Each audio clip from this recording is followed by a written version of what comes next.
Alhamdulillah, ternyata ada amalan untuk mengangkat derajat kehidupan kita di segala aspek, baik pekerjaan, karir, atau yang lainnya. Alhamdulillahnya ini disampaikan oleh beliau Ustadz Hadi Hidayat. Semoga beliau selalu dalam perlindungan Allah Subhanahu wa Ta'ala, dan semoga apa yang beliau sampaikan ini bermanfaat untuk kita. Ini untuk semua aspek. Saya berikan ijazah amalan dari guru-guru kami juga untuk semua aspek. Jadi kalau ilmu insya Allah meningkat lebih kuat, kalau bisnis, kalau bekerja itu lebih lancar dan dilindungi oleh Allah, ya berkah. Kalau di birokrasi, di kedudukan, di apapun, itu pun diangkat oleh Allah dengan cara yang baik dan terhormat. Ya, karirnya di semua aspek.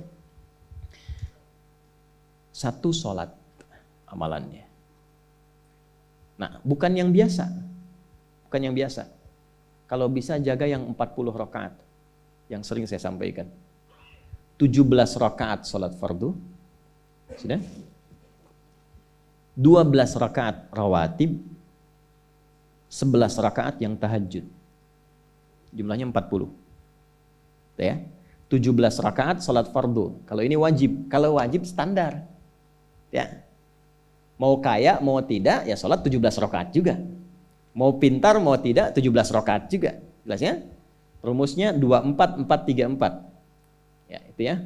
Nomor aksesnya. 24, 4, 3, 4. 2 subuh, 4 zuhur, 4 asar, 3 maghrib, 4 isya. Ya. Jangan sampai miskol. Kalaupun miskol harus khairayyarah. Ya kan? Bukan syarrayyarah. Baik, pasti yang miskol muadzin, Allahu akbar, khairayyarah. Ya. Baru adzan belum qomat syarrayyarah. Pasti kan? Oke. Teruskan, yang 12 itu hadisnya sahih. Perhatikan baik-baik. Man shalla isnatai asyrata rak'atan fi yaumin wa lailatin. Siapa yang menunaikan salat sunnah 12 rakaat yang mengiringi salat fardunya siang dan malam. Sudah, arba'an qabla dhuhri, 4 rakaat sebelum zuhur. 4 rakaat sebelum zuhur. Teknisnya bisa langsung 4 atau 2-2. 2, kemudian salam, 2 rakaat lagi, salam. Jelas? Baik. Kemudian arba'an qabla dhuhri, rak'ataini ba'daha, 2 rakaat setelahnya. Setelah zuhur 2 rakaat. 4 tambah 2 berapa? 6. Rak'ataini ba'dal maghrib, 2 rakaat setelah maghrib. 6 tambah 2, 8. Rak'ataini ba'dal isya, 2 rakaat setelah isya. 8 tambah 2, 10. Rak'ataini qabla al-fajri, 2 rakaat sebelum subuh. 12 ya. Nah, jaga yang 12 ini. Jaga yang 12. Kalau sebelum zuhur tidak memungkinkan 4, misal sebelum zuhur. Karena kasusnya bisa berbeda. Ada Ibnu Umar, Abdullah bin Umar radhiyallahu taala anhuma, menemukan kasus berbeda seperti Anda di kantoran waktu singkat saat Ramadan, kan? Dapatnya cuma mungkin 2. Maka ada hadis dari Nabi sallallahu alaihi wasallam, riwayatnya Ibnu Umar. Qala au kama qala hafidtu an Rasulillah sallallahu alaihi wasallam 10 rakaat. Saya hafal dari Nabi 10 rakaat. Kalau tidak sempat sebelum zuhur 4, boleh 2. Nah, dari Ibnu Umar ini sebelum zuhurnya 2 rakaat. Sebelum zuhurnya berapa? 2 rakaat. Jadi kalau bisa 4, kalau tidak memungkinkan berapa? 2. Orang yang terbiasa 4, lalu karena kondisi tertentu dia mengerjakan 2, tetap dicatatkan oleh malaikat 4 jumlahnya. Dari mana dalilnya? Hadis. Idza maridal abdu aw safara kutiba lahu misla ma kana alaihi muqiman sahiha. Kalau seseorang sakit atau bepergian jauh atau dia sedang punya uzur syar'i seperti 2 hal tadi dan tak mampu melakukan amalan rutinnya seperti biasa, maka tetap dituliskan pahalanya sempurna seperti rutin dan mukimnya. Contoh, ibu mohon maaf ya bu ya, mohon maaf. Perempuan dalam keadaan suci, sholat subuhnya berapa rakaat? 2, ya 2 kan nggak mungkin 3 kan? Baik ya, 2 rakaat. Sholat qabliyahnya berapa rakaat? 2 rakaat. Baik. Setelah itu baca Quran nggak? Alhamdulillah. Bisa 1 halaman, kan? Bisa.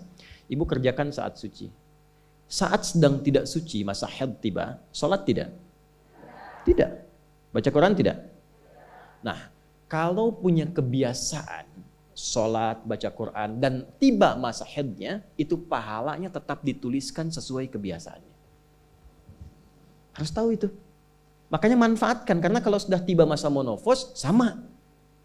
Itu Allah tuh memberikan kemuliaan khusus. Makanya Bu, kalau ngaji dengan ustadz-ustadz tertentu, bikin kurikulum ngajinya fikih perempuan aja, gak usah jauh-jauh. Fikih perempuan. Keluarkan, karena banyak pahala mengalir di dalamnya. Ya. Dan kadang-kadang saya suka bingung, kalau bahas fikih rumah tangga itu kenapa yang tegang-tegang gitu. Sekarang fikih parenting sekarang tuh kayaknya menegangkan antara surga neraka aja tuh. Tanggung jawab suami, hati-hati dengan istri. Padahal Qur'annya mengatakan rumah tangga itu penuh dengan permainan yang menyenangkan. Yang ada banyak candanya. Gitu. Coba keluarkan tuh hadis-hadis itu ya. Ibu tahu salah satu istri Nabi ada namanya Sayyidah Saudah binti Zam'ah. Itu sepuh Bu. Usianya sekitar 70 tahunan ke atas. Dan beliau Nabi SAW bangunkan rumahnya, itu kamarnya di samping Sayyidah Aisyah, dekat situ, dekat Raudhah. Sepuhnya luar biasa, hobinya bikin makanan, masak. Satu kali ketika beliau sedang ngolah tepung, Nabi pulang, pas kemudian bagiannya Sayyidah Saudah binti Zam'ah datang sedang ngolah tepung, atau dalam riwayat atau kama hadas itu dicolek tepungnya, bermain bercanda, dicolekkan di keningnya, di kening istrinya. Nah, itu sudah sepuh, dicolekkan, masih bercanda, masih tertawa. Kalau bahasa kita masih panggil sayang gitu. Ini kapan kakek nenek masih bilang sayang dan canda. Ini penuh dengan demikian ya. Ini yang mau saya kembalikan tuh, ya nilai-nilai tadi. Jadi kembali ke sini, Bapak Ibu sekalian, kembali ke sini. Ya urutkan lagi, kita agak cepat masuk ke dalam pembagiannya. Detil pada pembahasan ini, satu salat 40 rakaat. Sudah? Yang fardu sudah dalilnya, yang rawatib sudah, terakhir yang 11 rakaat yang salat malam. Ya, 11 rakaat yang salat malam. Nah, ini 11 rakaat ini bisa warming up dulu 2 rakaat tanpa baca surat Al-Fatihah saja. Di Allahu Akbar langsung Al-Fatihah, tidak pakai iftitah, tidak pakai surat selain Al-Fatihah. Allahu Akbar, ya, a'udzubillahi minasyaitonirrajim. Bismillahirrahmanirrahim. Alhamdulillahirabbil alamin sampai waladhdallin, selesai amin langsung rukuk. 2 rakaat. Seperti itu. Itu namanya khafifatain. 2 salat ringan warming up untuk persiapan supaya hatinya itu bisa khusyuk, badannya bisa agak anget sebelum memulai tahajud. Barulah kemudian tunaikan 2 rakaat setelah itu, 2 rakaat setelah itu, 2 rakaat setelah itu, ujungnya tutup dengan 1. Ya, itu riwayatnya ada dalam riwayat Abu Daud, nomor hadis 1367 dari Ibnu Abbas radhiyallahu taala anhuma.